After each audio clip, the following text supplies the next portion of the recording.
In a world full of shouting and blame, one man stood out for his restraint. What Barack Obama did that night wasn't loud, it wasn't aggressive, and it certainly wasn't accidental. It was a quiet, calculated masterclass in composure, the kind that leaves the room stunned long after the microphones are turned off. The sun had just begun to sink behind Washington, D.C., brushing the sky with soft streaks of gold and muted rose. The glass facade of the National Leadership Forum reflected the fading daylight like a polished mirror, glowing with the kind of elegance reserved for nights that were meant to be ceremonial, controlled, predictable. But nothing about this night would remain predictable. Inside, the hall shimmered beneath crystal chandeliers. Navy drapes lined the walls, long tables were dressed with precision, every place card perfectly aligned, every glass polished until it caught the light just right. This was the kind of room built for polite applause, careful smiles and speeches that said everything and nothing at the same time. Yet beneath the calm exterior there was tension, not loud tension, not visible tension, the kind that hums quietly beneath the surface like electricity trapped under marble floors. Guests whispered as they found their seats. Senators leaned closer to aides. Diplomats exchanged knowing glances. Reporters adjusted notebooks, already sensing that tonight might offer more than safe sound bites. Because on the guest list were two names that had never shared a stage like this before: Barack Obama and Melania Trump. Two figures from entirely different political worlds, two styles, two histories, seated beneath the same chandeliers, breathing the same air, bound by the same unspoken awareness that something, anything, could happen once words began to flow. When Melania entered the hall, heads turned instantly. She moved with practiced elegance, posture flawless, expression composed. Her heels clicked softly against the marble floor, each step measured, deliberate. Camera flashes erupted like distant lightning. Even years after leaving the White House, her presence still carried weight, still commanded attention. She smiled politely. Nothing forced, nothing rushed. But beneath that calm exterior there was a tightness, the kind that comes when someone knows they are about to be watched, judged, dissected. Obama arrived moments later, calm, unhurried, wearing that familiar half-smile that never quite revealed what he was thinking. He greeted a few guests with brief nods, exchanged handshakes, and took his seat beside Melania without ceremony. A polite greeting passed between them. A nod, a handshake, a quiet, "Good evening." Nothing more. Yet even from the back of the room you could feel it. Two currents converging, slow and steady, neither yielding. The host took the stage and welcomed the audience, praising leadership, unity, shared responsibility. The words floated politely through the hall, but few were truly listening. Eyes drifted instead toward the long table at the front, toward the space between those two chairs. When the host announced the opening address, the room stirred. "Our first speaker this evening," he said warmly, "is the former First Lady of the United States, Mrs. Melania Trump." Applause filled the hall, courteous, controlled, expectant. Melania rose from her seat, smoothing her jacket as she walked toward the podium. Her expression was serene, but her eyes scanned the audience carefully. She knew this room, she knew these faces, and she knew the power of timing. Behind her, Obama sat still, hands folded, eyes focused. No phone, no notes, just attention. Melania reached the microphone and paused for a breath. Then she began. Her voice was steady, deliberate, carrying the familiar elegance that had defined her public appearances for years. She spoke of leadership, of strength, of responsibility, of unity, words that drew nods from the audience, polite applause here and there. For a moment it felt safe, but then her tone shifted, slightly at first, almost imperceptibly. She leaned a bit closer to the microphone, her gaze sharpened. "Today," she said, "our country faces serious challenges: inflation, rising costs, families struggling just to keep up." The room grew quieter. "More than 60% of Americans worry every day about how to pay their bills," she continued. "That doesn't happen by accident." She paused. "And it doesn't happen overnight." The air thickened. "Bad leadership," she said calmly. "Wrong decisions and false promises brought us here." Some guests shifted in their seats. Obama did not. "And we must not forget," she added, letting the silence stretch, "who made those promises." No name was spoken, none was needed. A ripple moved through the audience, not applause, not outrage, but recognition, a shared understanding of where this was headed. Melania continued, comparing administrations, choices, consequences. Her words were polished, but each line carried a sharper edge now. She spoke of image, of presence, of how leaders must project strength, how perception shapes reality. Then came the turn, a subtle reference, a familiar accusation, one that had been buried, disproven, and publicly dismissed years ago. She didn't say it outright, But she didn't have to. The suggestion hung in the air like cold mist, questioning whether one former president had truly belonged, whether his story had ever been legitimate. A collective discomfort settled over the room. A woman in the front row exhaled softly. A man coughed. Even the cameras hesitated, unsure where to land. Melania's voice remained smooth, controlled, but now unmistakably personal. Obama blinked once, slowly, and smiled, not amused, not defensive, just patient, as if he had heard all of this before. When Melania concluded, the applause came, polite, restrained, uncertain. She smiled, nodded, and returned to her seat, her hands folded neatly in her lap, though her fingers tapped once against the table before stilling. Obama turned slightly toward her and offered a brief nod. Nothing more. That silence spoke louder than any interruption could have. Whispers filled the hall. Did she really just say that? Is he going to respond? What's he going to do? Because everyone knew Barack Obama was speaking next, and history had taught this room one thing very clearly. When Obama chose his moment, he never missed. Before we go deeper into this story, take a second and hit that subscribe button, give this video a like, and let us know where you're watching from. I'm curious to know how far these stories travel.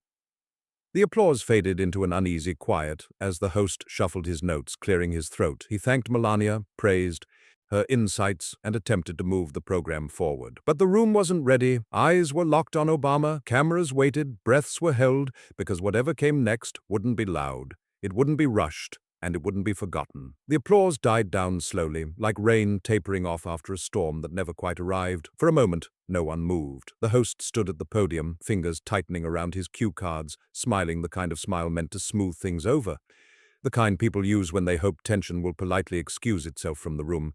It didn't. Melania Trump sat upright, her expression composed, chin lifted just slightly higher than before. From the outside, she looked calm, controlled, but inside her pulse was racing. She could feel it in her chest, in her fingertips, in the faint tightening of her jaw. She had said what she came to say. She had drawn the line, and now she waited. Across the table, Barack Obama remained, still. Not frozen, relaxed. His posture hadn't changed. His hands were loosely folded, resting on the table as if this were just another evening, another speech, another moment in a long public life, but his eyes were alert, focused, listening. The audience, meanwhile, was unraveling quietly. Whispers threaded their way through the rows like nervous currents. Some guests leaned in toward each other, voices low and urgent. Others stared straight ahead, unsure whether acknowledging what had just happened would make it more real. This wasn't supposed to happen. This event had been billed as reflective, measured, a symbolic gathering of leaders past and present. No confrontations, no sharp edges, yet Melania had chosen otherwise. The host cleared his throat again. "Thank you, Mrs. Trump," he said carefully. "Those were very thoughtful remarks." The pause before the applause that followed was noticeable. Not disrespectful, just hesitant. Melania smiled politely and dipped her head in acknowledgement. But her eyes flicked briefly toward Obama, just long enough to check. Still nothing. That unsettled her more than anger would have. She shifted in her chair, crossing her legs with deliberate grace. To anyone watching, it looked effortless. But beneath the table, her foot tapped once, then stilled. She told herself she had done the right thing, that she had spoken truth, that strength meant not backing down. The host attempted to transition. He spoke about the importance of dialogue, about learning from history, about differing perspectives, enriching democracy. The words sounded hollow now, bouncing off walls heavy with unspoken tension. Then something unexpected happened. A man stood up from the audience. He held a microphone, part of the planned Q&A segment that was supposed to come later, under safer circumstances. His movement cut through the room like a blade. Gasps rippled. The host froze, but it was too late. "Mrs. Trump," the man said, his voice steady but sharp, "you spoke about leadership failures and responsibility. Are you saying former President Obama is to blame for the economic struggles Americans face today?" The room inhaled as one. Every head turned, every camera snapped to Melania. She hadn't planned for this. Not now, not so directly. For a fraction of a second, uncertainty crossed her face. A blink too long, a breath too shallow. Then she straightened, lifted her chin. "Yes," she said. "I believe decisions made in the past are why many Americans are suffering now. Some leaders focus more on image and speeches than real action." The words fell heavy, not shouted, not softened, just placed carefully where they would land hardest. Obama exhaled slowly through his nose, not in frustration, not in anger, in recognition. This was no longer subtle. This was direct. Melania's gaze stayed forward, but her voice carried a faint tremor now. Not enough for most to notice, but enough for someone trained in listening. She had crossed from implication into accusation, and the room knew it. The host tried to intervene, thanking the questioner and gesturing for the microphone to be lowered. But the damage was done. The line had been drawn in public, under lights, in front of witnesses who would remember every word. Obama leaned back slightly in his chair, hands clasped, still calm, still silent. But now something else flickered behind his eyes. Amusement, not mockery, the kind that comes when someone believes they've cornered you, unaware that you've already studied the board from every angle. The host swallowed. "Thank you," he said quickly. "And now please welcome our next speaker, former President Barack Obama." The announcement echoed through the hall. Applause erupted, louder this time. Not polite, not obligatory. It carried anticipation, relief, curiosity. People weren't clapping just for Obama. They were clapping for what they hoped he would do next. Melania's expression tightened. Her smile stayed in place, but it no longer reached her eyes. She adjusted the cuff of her sleeve, a small movement meant to ground herself. Obama rose, unhurried, every movement measured. He stepped away from the table and walked toward the podium, the sound of his shoes against the floor, unnervingly loud in the sudden quiet. As he passed Melania, he offered a brief nod, respectful, professional, restrained. It wasn't warmth, it wasn't hostility, it was acknowledgement. He reached the podium and adjusted the microphone, then he waited. No words, just silence. Seconds stretched. The room leaned forward collectively, breath held, hearts thudding. Obama looked out over the audience, letting his gaze travel slowly, deliberately. He took in the faces, allies, critics, observers. Then, briefly, his eyes settled on Melania. She met his gaze, held it, and for the first time that night, doubt flickered openly across her face. He smiled softly. "Well," he said at last, his voice calm and even, "that was quite a speech." Nervous laughter rippled through the room. Some guests smiled in relief. Others stiffened, sensing the edge beneath the gentleness. Obama's eyes never left Melania. "You know," he continued, "it's interesting how people talk about truth while standing in a room full of people who already know it." The laughter faded. Silence returned, heavier now. He didn't rush, didn't raise his voice. Every word landed exactly where it was meant to. The audience felt it, that shift, that subtle turning of the tide. This wasn't going to be loud. It wasn't going to be theatrical. It was going to be precise. Melania's fingers curled together in her lap. She had expected deflection, maybe humor, maybe restraint. She hadn't expected this calm certainty, the kind that doesn't need to prove itself. Obama straightened slightly, hands resting lightly on the podium. "At the end of the day," he said, "we all say we want what's best for this country. That's something we share. Or at least we should." A few heads nodded. Melania looked down briefly, then back up. Obama leaned forward just a fraction. "But sometimes," he added, his tone lowering just enough to sharpen it, "being honest makes people uncomfortable." The room went utterly still. No coughing, no whispers, just listening. And in that silence, everyone understood something important. This wasn't about economics anymore. This wasn't about policy.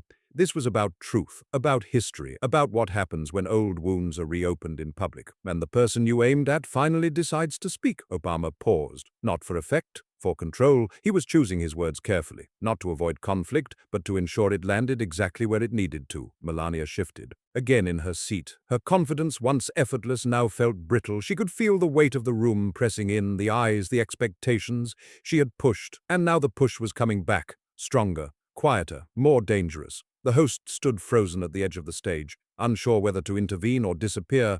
The audience knew better. This moment didn't belong to the schedule anymore. It belonged to history. And as Obama drew a slow breath, eyes steady, posture relaxed, the room seemed to brace itself, because whatever came next would not be loud, but it would be unforgettable. The silence stretched longer than anyone expected. Not awkward, intentional. Barack Obama stood behind the podium as if time itself had slowed to his pace. He wasn't scanning for approval, he wasn't gauging reaction, he was letting the room settle into the weight of what had already been said. And what was about to follow, Melania felt it. She sat straighter, shoulders squared, as though posture alone could restore control. Her expression remained composed, but the tightness in her jaw betrayed her. She had walked into this evening believing words could be shaped into weapons without consequence. She was beginning to realize that silence could be sharper. Obama rested one hand lightly on the podium and spoke again, his tone calm, almost conversational. "You know," he said, "I've been in rooms like this before. Grand halls, big audiences, serious faces." A few people smiled faintly. "And I've learned something over the years," he continued. "People can disagree on policy, on numbers, on outcomes. That's normal, that's democracy." He paused. "But when disagreement turns into questioning someone's identity, that's different." The air shifted. Melania's fingers tightened together. Obama didn't raise his voice. He didn't lean in aggressively. He simply stated the truth, as if it was self-evident. "I remember a time," he went on, "when there were questions about whether I was even born in this country." A ripple passed through the audience. No gasps this time, just recognition. Melania's breath caught for half a second before she recovered. "People said I didn't belong," Obama said, "that I wasn't one of you, that my story wasn't real." His eyes lifted, meeting hers directly now. "And many of those claims," he added with a faint, almost regretful chuckle, "came from the same household sitting right here tonight." The room reacted instantly, a wave of murmurs, a few startled laughs. One sharp inhale somewhere near the front row. Melania froze. Her expression didn't collapse, not yet, but something behind her eyes flickered. Surprise, anger, a sudden awareness that the room had turned its gaze fully toward her. Obama let the moment breathe. He wasn't rushing. He knew the weight of what he'd just said. "You see," he continued gently, "it's easy to question someone else's truth when you've never had to defend your own." That line landed like a quiet thunderclap. Cameras zoomed in. Melania's lips pressed into a thin line. Her hands remained clasped, but the tension in her fingers was unmistakable. Obama remained composed. "I didn't bring this up tonight," he said. "I didn't plan to talk about it." He glanced briefly at the audience, then back to her. "But when old wounds are reopened, especially in public, it deserves an honest response." The host shifted nervously at the edge of the stage. This was no longer something he could manage. Obama paused again, then he said it, calmly, clearly, with that same controlled cadence that had disarmed opponents for years. "But before we go around questioning other people's identities," he said, tilting his head slightly, "maybe it's worth asking, are you sure you're really Trump's wife?" The room erupted, not loudly but violently in reaction. Gasps, nervous laughter. A few stunned claps that died as quickly as they started. Melania's eyes widened, her mouth opened, then closed. For the first time that night, she had no immediate response. Obama didn't smile, he didn't smirk, he simply waited. Melania found her voice at last, sharp and strained. That is not an appropriate question." Her accent thickened slightly as tension crept in. "You are being disrespectful," she added. Obama tilted his head, as if genuinely considering her words. "Disrespectful," he repeated softly. A faint smile touched his lips, not mocking but knowing. "When people spread rumors," he said, "twist facts and attack others for no reason, that's disrespectful too." The audience fell silent again. "But I understand," he continued. "It's easier to call something inappropriate when the truth gets a little too close." Melania shook her head, frustration flashing openly now. "You talk about truth," she snapped, "but you ignore the failures. Inflation, high costs, broken promises." Obama nodded slowly, as if listening carefully. "Interesting," he said calmly, "because the people running things right now aren't exactly wearing my name." A few people clapped. Someone near the back muttered, "That's true." Melania's face flushed. "You're always blaming others," she shot back. "Always playing the victim." The word hung in the air. Victim. Obama's smile faded, not dramatically, just enough. "Victim," he repeated quietly. He leaned forward slightly now, not threatening but focused. "No, Melania," he said, "I'm not the one who built a political movement on questioning someone else's identity." He paused. "I'm not the one who turned doubt into applause." Another pause. "That didn't come from me." The silence that followed was absolute. Melania swallowed. Her composure was slipping, not visibly collapsing, but cracking at the edges. Obama continued, his voice steady but firmer now. "When lies were spread about me, I stayed quiet. I had the proof. I had the truth." He looked around the room. "I didn't need to shout." Then he turned back to her.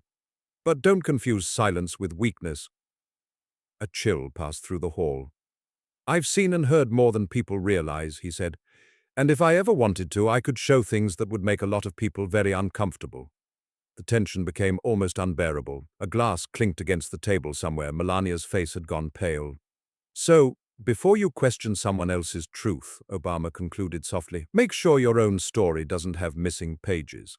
He stepped back from the podium slightly, signaling that the point had been made. Melania reached for her glass of water, her hand trembling just enough to notice as she lifted it. The ice inside chimed faintly, the only sound in the room. The woman who had walked onto that stage, confident, poised, certain, now sat shaken. Not defeated, but exposed. Obama adjusted his jacket and turned slightly toward the host. "Anyway," he said warmly, almost casually, "let's get back to leadership." The room exhaled, but the damage was done. The balance of power had shifted, and Melania knew it. She stared ahead, eyes unfocused, replaying the moment in her mind. The question, the silence, the laughter that wasn't friendly. She had tried to educate him. Instead, she had walked straight into a mirror, and what she saw staring back at her was not what she expected. For a few seconds after Obama stepped back, the room existed in a strange in-between state. Not applause, not outrage, just stunned stillness. The kind that follows a sentence you can't unhear.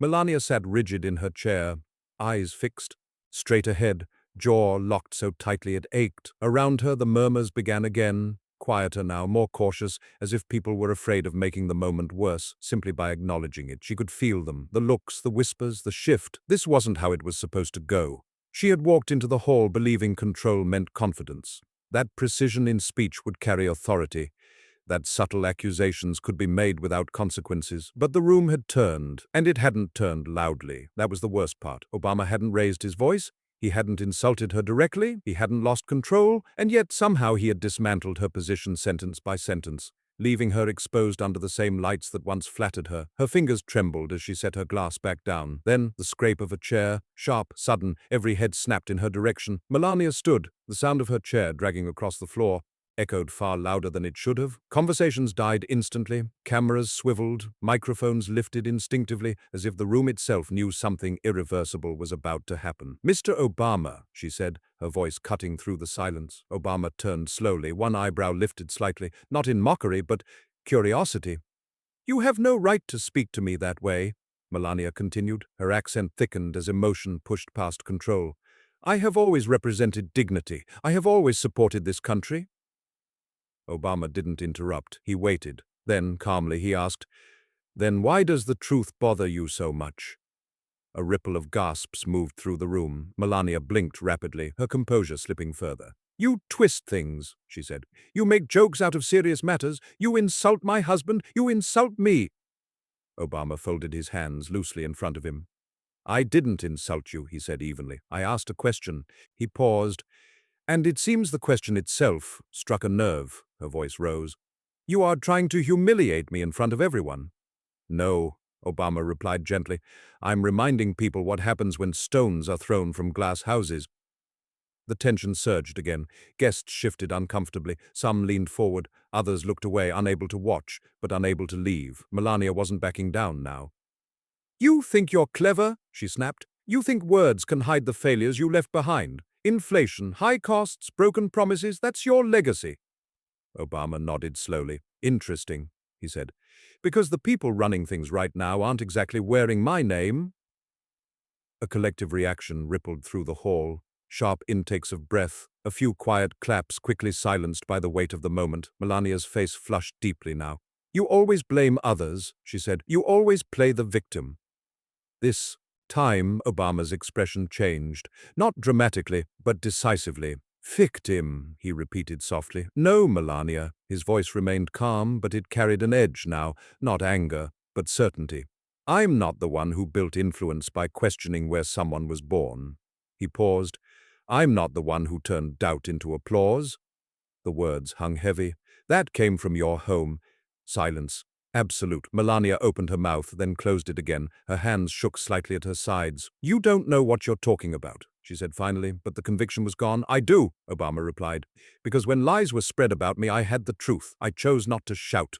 He leaned forward just enough for the cameras to catch it. "But don't confuse silence with weakness."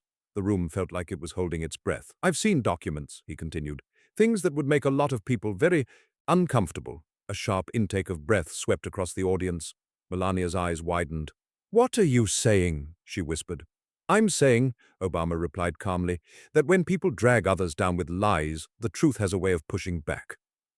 The host looked ready to intervene now, but something stopped him. This wasn't chaos, this was consequence. Obama added one final line, his voice low but unmistakably clear. "Tell your husband that pretending only works until the proof speaks louder." Melania's jaw dropped. The room erupted into whispers. Some people looked stunned, others looked relieved, a few looked frightened by just how controlled the exchange had remained. Obama adjusted his jacket and turned away from the microphone. "I think my time is done here," he said quietly. Then he walked off the stage. No dramatic exit, no backward glance, just composure. Behind him, Melania remained standing, frozen, pale, stripped of the confidence she had carried in with her. She sank back into her chair slowly, as if gravity had suddenly doubled. Before we continue, take a second and share your thoughts so far on this story below. I read every single one. If you were in Melania's position at that exact moment, realizing the room had turned and there was no way to rewind your words, how would you have handled it? The event limped forward after that, but nothing felt real anymore. The applause that followed was scattered, uncertain. People weren't sure whether to clap or stay silent or simply leave. Melania stared ahead, eyes unfocused, replaying the exchange again and again. The question, the pause, the laughter that wasn't friendly, the calm that had undone her. She had wanted to educate him. Instead, she had been exposed, not by volume, but by restraint, and everyone in that room knew it. The room never fully recovered. The schedule moved on, technically, another speaker, another panel, another carefully worded thank you. But the energy had shifted too deeply to be reset. Conversations became shorter. Laughter sounded forced. Applause arrived late and faded early. Everyone knew why. Melania remained seated for several minutes after Obama left the stage. She didn't look around. She didn't reach for her phone. She simply stared at the empty podium as if the words still hovered there, suspended in the air, refusing to dissolve. Around her, people pretended not to look, some out of politeness, others out of discomfort. A few aides approached, whispering softly, asking if she needed water, if she wanted to step outside, if she was all right. She nodded without really hearing them. Her thoughts were elsewhere, replaying each moment with brutal clarity. The pause before his question, the laughter that followed, the way the room had leaned toward him, not because he demanded attention, but because he never begged for it. She stood eventually, smoothing her jacket with trembling fingers. The movements that once felt automatic now felt deliberate, rehearsed, fragile. As she walked toward the exit, conversation stopped just long enough for her to notice. That silence followed her. Outside, the air was cool. The noise from inside dulled as the heavy doors closed behind her, leaving her alone with the echo of her own footsteps. She stopped near a tall mirror by the corridor and looked at her reflection. The woman staring back at her looked older, not in years, in weight. Her eyes were tired, her expression tight. She whispered under her breath, "Why did I say so much? No cameras, no audience, just honesty." Across the courtyard, Obama had already exited through a side door. He paused briefly beneath the open sky, the city lights reflecting faintly in his glasses. He didn't look triumphant. If anything, he looked contemplative. One of his aides approached cautiously. "You handled that well," she said. Obama nodded, but his expression remained thoughtful. "I didn't want it to go that far," he replied quietly. "But sometimes silence invites repetition." He glanced back toward the building. You can't build anything solid on falsehoods. Eventually they collapse. Inside, the event dragged on, but no one was listening anymore. Phones lit up under tables, messages were typed and erased, headlines were already forming in real time. Everyone understood that what had happened would not stay contained within those walls. It never does. Later that night, analysts would debate the exchange endlessly. Some would argue Melania had been provoked. Others would say she crossed a line long before the confrontation reached its peak. But among those who had been in the room, the takeaway was quieter, more personal. They hadn't witnessed a shouting match. They had witnessed a contrast. Calm versus control lost. Precision versus pride. Over the following days, the fallout spread. Clips circulated. Transcripts were dissected. The question Obama asked, the pause before it, the restraint after it, became the focal point of discussion. Not because it was loud, because it was surgical. Melania withdrew from public view for a time. Appearances were postponed. Interviews declined. Those close to her said she became more reserved, more cautious with her words. Something had shifted, not publicly acknowledged, but deeply felt. Months later, at a separate event in another city, both would attend again. Different setting, different tone. When they spotted each other across the room, there was no confrontation, no speeches, just a brief nod, polite, distant, restrained. The storm had passed, but the memory remained. And for the millions watching this unfold now, long after the chairs were stacked and the lights dimmed, the lesson lingers beyond politics. It's about what happens when words are used as weapons, and when silence refuses to be baited. It's about how composure can carry more force than outrage ever could. And it's about the moment someone realizes that trying to educate another person in public can backfire, not because they were wrong to speak, but because they underestimated the weight of truth when it finally answers back. Before we go deeper, I would love to hear your point of view. At the exact moment Melania stood up to respond, do you think she should have stayed silent or spoken anyway? Tell me what part of this story hit you the hardest and share your thoughts in the comments, because sometimes the loudest lesson comes not from what's said next, but from what can never be taken back. Long after the guests had left, long after the microphones were powered down and the chairs stacked neatly against the walls, the hall still felt occupied, not by people, by memory, the kind that lingers after something unscripted breaks through the polish. Those who had been there would later struggle to describe exactly why the moment stayed with them. There had been no shouting, no dramatic exit mid-sentence, no spectacle meant for headlines.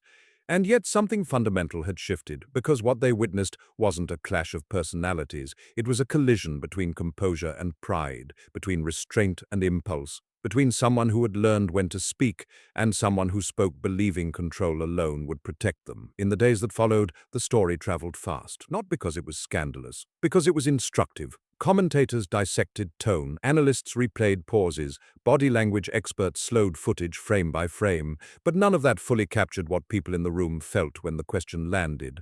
And the silence afterward did the real work. For Barack Obama, the moment passed quietly. He returned to his routine, his schedule unchanged, his demeanor steady. When asked later about the exchange, he offered no sharp sound bites, no victory lap, just reflection. Grace under pressure, he said in a brief interview days later. That's all.